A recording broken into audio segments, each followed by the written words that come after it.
Olá, TJ Entrevista mais uma vez. Hoje nós vamos bater um papo com ela, que é moradora de Alphaville, a advogada doutora Solange Palma Torelli. Ela que desenvolve um trabalho importantíssimo e muito rico em uma organização não governamental chamada ABCD Nossa Casa.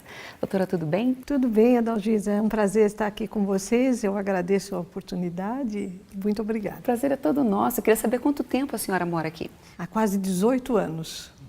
Uau! Morava onde antes? São Paulo. Nasceu lá?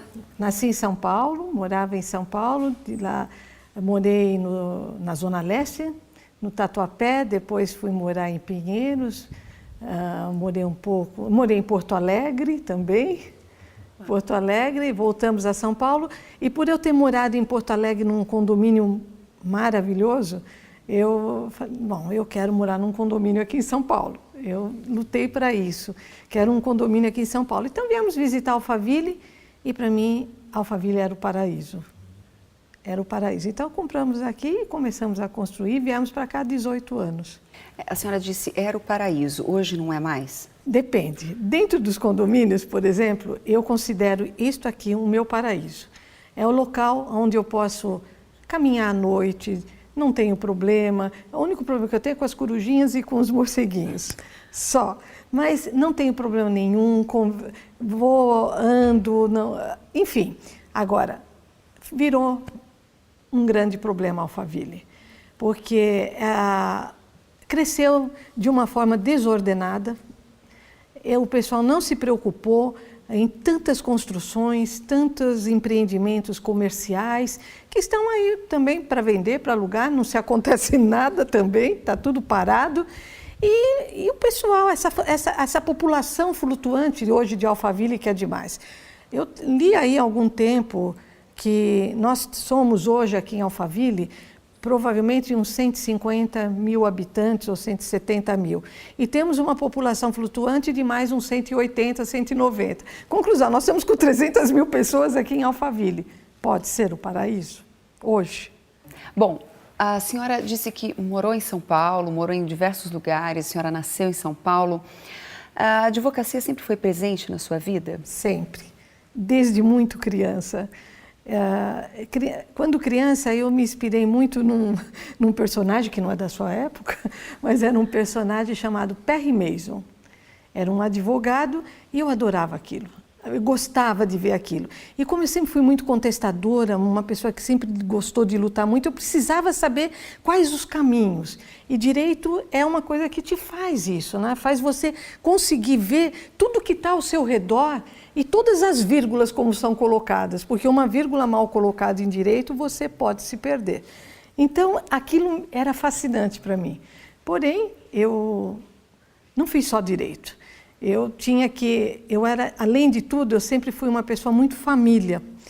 Eu sou um escorpião com um ascendente em câncer. Então é família mesmo, eu quero a minha família toda do meu lado. Casei e quando casei eu vi que para ser advogada estava difícil. Nos horários, nas audiências, em atenção com os clientes. Eu nunca gostei de fazer as coisas pela metade. Ou eu faço ou eu não faço. Então eu não fiz.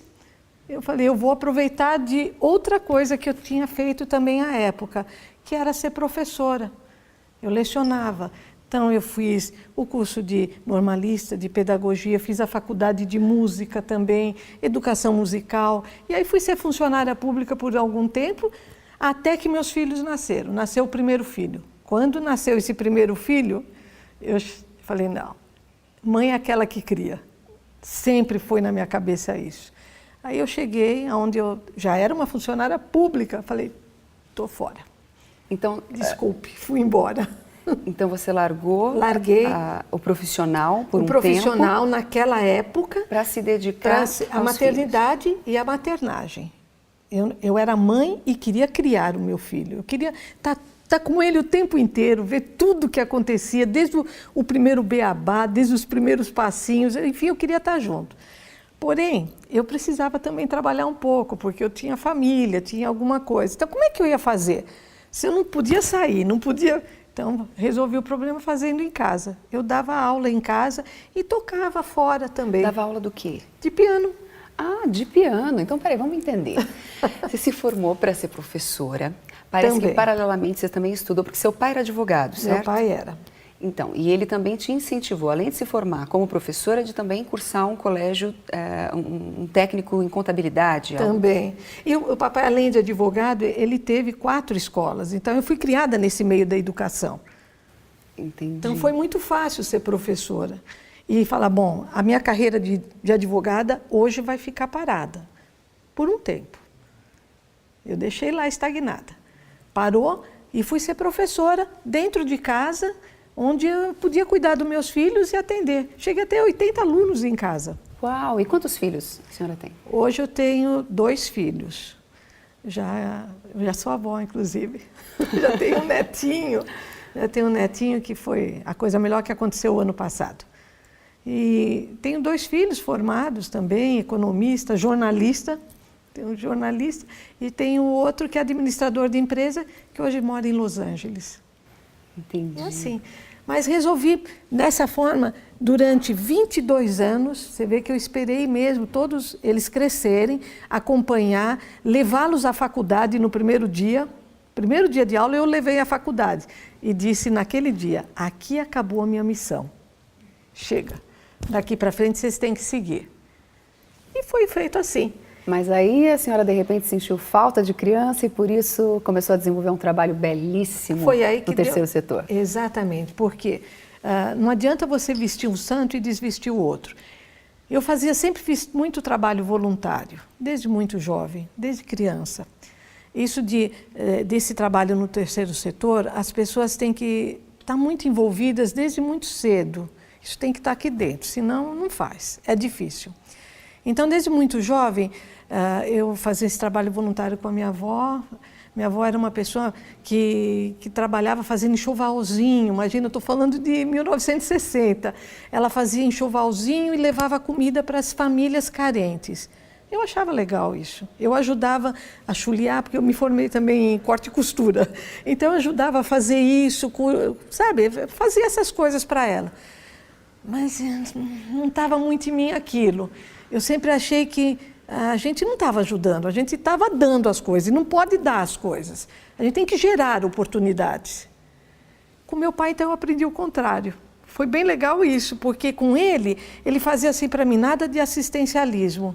Nós vamos dar a vara para ele pescar, ele que vai lá e pesca. Ficar dando as coisas? Não. Vamos dar a vara para ele pescar. E como ele tinha facilidade, ele teve escolas, né?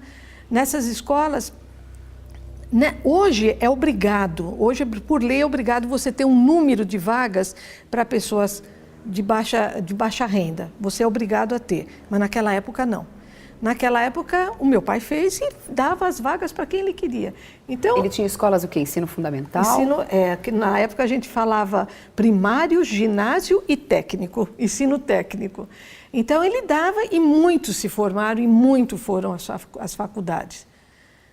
E com isso eu vi que a gente podia fazer alguma outra coisa, mas eu aguardei o momento oportuno, né? Porque não dava para eu criar filhos e ao mesmo tempo tentar fazer um trabalho voluntário, não dava certo. E esse momento oportuno foi na verdade, 22 anos depois. Já casada, com os filhos criados. Aí o meu marido, fiz uma mesa redonda, que eu tenho muito dessa de fazer uma mesa, chegar para falar, olha, vamos sentar e vamos conversar. Aí, hoje eu penso em fazer isso, isso, isso. Eu vou ter um trabalho imenso e vou me dedicar. Lógico que a minha família eu nunca deixei, mas eu vou me dedicar agora a esse trabalho. Vocês estão dispostos? Meu marido, a princípio, ficou meio assim, né? Meus filhos... Seu marido trabalha com o quê? Hoje meu marido é aposentado, mas à época, quando nós pensamos nisso, ele era sócio da Ernst Young, que hoje a gente chama de EY. Ele foi sócio dessa empresa, trabalhou lá durante 25 anos. Eu falei, é agora que eu vou aproveitar. Ele era sócio, e eu aprendi assim, você tem sempre que aproveitar as oportunidades e o momento. Não sei qual é o momento e qual é a oportunidade e qual é o dia. Então, tudo que aparecer, vamos. Sempre um dia vai dar certo. E foi num dos encontros com sócios da Ernst Young, com o presidente da Ernst Young, à época, Jorge Roth, que eu expus, assim, muito maluca, né? Porque eu poderia ter sido uma madame na época. Eu falei, eu quero fazer isso, gostaria disso. Ele fez, Solange, mas o projeto é assim, é dessa forma, podemos fazer assim e tal. Eu falei, pois eu quero fazer. Aí ele disse para mim, e eu vou te ajudar. Eu me assustei. Aí o meu marido com ele falaram, nós vamos montar uma casa, mobiliaram essa casa, mantiveram essa casa por um tempo, colocamos, lógico, após uma reunião com ata, estatuto, a facilidade de ser advogada, eu não precisei contratar advogado. Aí eu fiz toda essa parte burocrática, jurídica e fundamos a associação. Ok, então agora a gente começa a falar de um outro capítulo, a gente poderia dizer, na sua vida, certo? Não só na sua vida, mas na vida da sua família, porque como você disse, parece que todas as decisões, as suas decisões no caso, todas tomadas em família. Em família. Então quer dizer, você tem a força e o apoio tanto do seu marido quanto dos seus dois meus filhos. filhos. Bom, mas a gente vai saber um pouco mais sobre a BCD Nossa Casa no segundo bloco daqui a pouquinho. Até já!